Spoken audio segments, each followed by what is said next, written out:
ಒಂದು ಹಸಿರು ಬೆಟ್ಟಗಳ ಮಧ್ಯೆ ನೆಲೆಸಿದ್ದ ಸುಂದರ ಹಳ್ಳಿ. ಆ ಹಳ್ಳಿಯಲ್ಲಿ ಅಜಯ್ ಮತ್ತು ವಿಜಯ್ ಎಂಬ ಇಬ್ಬರು ಬಾಲಕರು ವಾಸಿಸುತ್ತಿದ್ದರು. ಅವರ ಸ್ನೇಹವನ್ನು ನೋಡಿ ಎಲ್ಲರೂ ಆಶ್ಚರ್ಯಪಡುತ್ತಿದ್ದರು, ಏಕೆಂದರೆ ಅವರು ಒಂದೇ ಆತ್ಮದ ಎರಡು ಭಾಗಗಳಂತಿದ್ದರು. ಅವರು ಬೆಳಿಗ್ಗೆ ಎದ್ದಾಗಿನಿಂದ ರಾತ್ರಿ ಮಲಗುವವರೆಗೂ ಒಟ್ಟಿಗೆ ಇರುತ್ತಿದ್ದರು. ವಿಜಯ್, ಬೇಗ ಬಾ, ನಾವು ಶಾಲೆಗೆ ಹೋಗಲು ತಡವಾಗುತ್ತಿದೆ. ಬರ್ತೀನಿ ಅಜಯ್, ನನ್ನ ಚಪ್ಪಲಿ ಹುಡುಕ್ತಾ ಇದ್ದೀನಿ. ಅವರು ಒಟ್ಟಿಗೆ ಶಾಲೆಗೆ ಹೋಗುತ್ತಿದ್ದರು. ಒಂದೇ ಬೆಂಚ್ ಮೇಲೆ ಕುಳಿತು ಓದುತ್ತಿದ್ದರು. ಒಂದೇ ಊಟ ಹಂಚಿಕೊಂಡು ತಿನ್ನುತ್ತಿದ್ದರು. ಶಾಲೆಯ ನಂತರ ಅವರು ಹಳ್ಳಿಯ ಮೈದಾನದಲ್ಲಿ ಆಟವಾಡುತ್ತಿದ್ದರು. ಇಂದು ನಾವು ಕ್ರಿಕೆಟ್ ಆಡೋಣ? ಸರಿ, ಆದ್ರೆ ನಾನು ಬ್ಯಾಟಿಂಗ್ ಮಾಡ್ತೀನಿ ಮೊದ್ಲು. ಅವರ ಸ್ನೇಹದ ಬಗ್ಗೆ ಹಳ್ಳಿಯ ಹಿರಿಯರು ಮಾತನಾಡುತ್ತಿದ್ದರು. ಇವರ ಸ್ನೇಹ ಯಾವಾಗಲೂ ಹೀಗೇ ಇರಲಿ ಎಂದು ಆಶೀರ್ವಾದಿಸುತ್ತಿದ್ದರು. ಆದರೆ ಜೀವನದಲ್ಲಿ ಕೆಲವೊಮ್ಮೆ ಸ್ನೇಹವನ್ನು ಪರೀಕ್ಷಿಸುವ ಕ್ಷಣಗಳು ಬರುತ್ತವೆ. ಅಂತಹ ಒಂದು ದಿನ ಅವರ ಜೀವನದಲ್ಲಿ ಬಂತು. ಒಂದು ದಿನ ಶಾಲೆ ಮುಗಿದ ನಂತರ, ಅಜಯ್, ನಾವು ಇವತ್ತು ಕಾಡಿನ ಕಡೆ ಹೋಗೋಣವಾ? ಅಲ್ಲಿ ಹೊಸ ಜಾಗಗಳನ್ನ ನೋಡ್ಬೋದು. ಸ್ವಲ್ಪ ಭಯವಾಗ್ತಿದೆ, ಆದ್ರೆ ನೀನಿದ್ದೀಯಲ್ಲ, ಹೋಗೋಣ. ಅವರು ಸಂತೋಷದಿಂದ ಕಾಡಿನ ಕಡೆ ನಡೆಯತೊಡಗಿದರು. ಕಾಡು ತುಂಬಾ ಶಾಂತವಾಗಿತ್ತು. ಹಕ್ಕಿಗಳ ಚಿಲಿಪಿಲಿ, ಗಾಳಿಯ ಸದ್ದು ಮಾತ್ರ ಕೇಳಿಸುತ್ತಿತ್ತು. ಮರಗಳು ಎತ್ತರವಾಗಿದ್ದವು.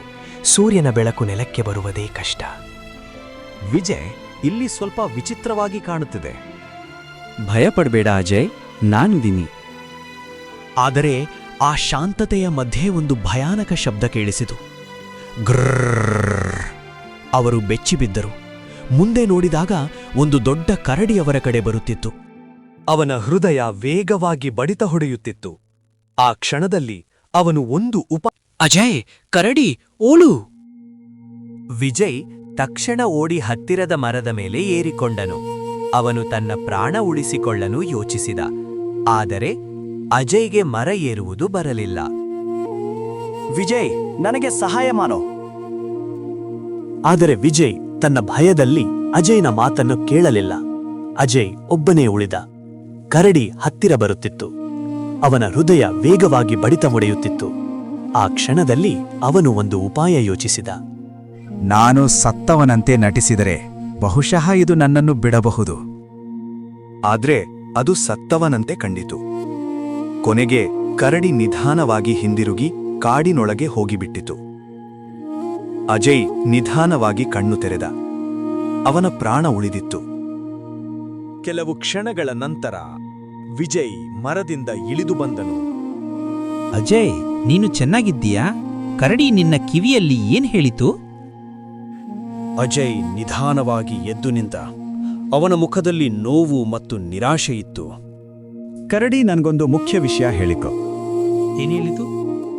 ಸಂಕಷ್ಟದ ಸಮಯದಲ್ಲಿ ನಿನ್ನನ್ನು ಬಿಟ್ಟು ಹೋಗುವವನನ್ನು ಸ್ನೇಹಿತನಾಗಿ ಮಾಡಿಕೊಳ್ಳಬೇಡ ಎಂದು ಹೇಳಿತು. ಆ ಮಾತು ವಿಜಯ ಹೃದಯಕ್ಕೆ ತಾಕಿತು. ಅವನಿಗೆ ತನ್ನ ತಪ್ಪು ಅರ್ಥವಾಯಿತು. ಅಜಯ್, ನಾನು ತಪ್ಪು ಮಾಡಿದೆ. ನಾನು ನಿನ್ನನ್ನು ಬಿಟ್ಟು ಓಡಬಾರದಿತ್ತು. ಕ್ಷಮಿಸು. ಅಜಯ್ ಸ್ವಲ್ಪ ಸಮಯ ಮೌನವಾಗಿದ್ದ. ವಿಜಯ್ ಕಣ್ಣೀರ್ ಹಾಕಡ. ಇನ್ನೆಂದೂ ನಾನು ಹೀಗೆ ಮಾಡುವುದಿಲ್ಲ. ನಾನು ನಿನ್ನ ಜೊತೆಯಲ್ಲೇ ಇರುತ್ತೇನೆ ಯಾವಾಗಲೂ. ಅಜಯ್ ನಗುಮುಖ ಮಾಡಿದ. ಸರಿ, ಆದರೆ ನೆನಪಿಟ್ಟುಕೋ, ಸ್ನೇಹ ಅಂದರೆ ಕಷ್ಟದಲ್ಲೂ ಜೊತೆಗಿರುವುದು.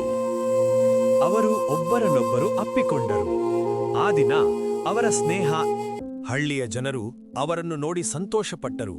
ಆದರೆ ವಿಜಯ್ ಮನಸ್ಸಿನಲ್ಲಿ ಒಂದು ಪಾಠ ಉಳಿದಿತ್ತು.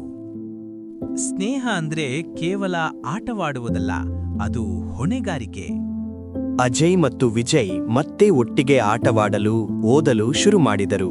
ಆದರೆ ಈಗ ಅವರ ಸ್ನೇಹದಲ್ಲಿ ಒಂದು ಹೊಸ ಅರ್ಥ ಇತ್ತು.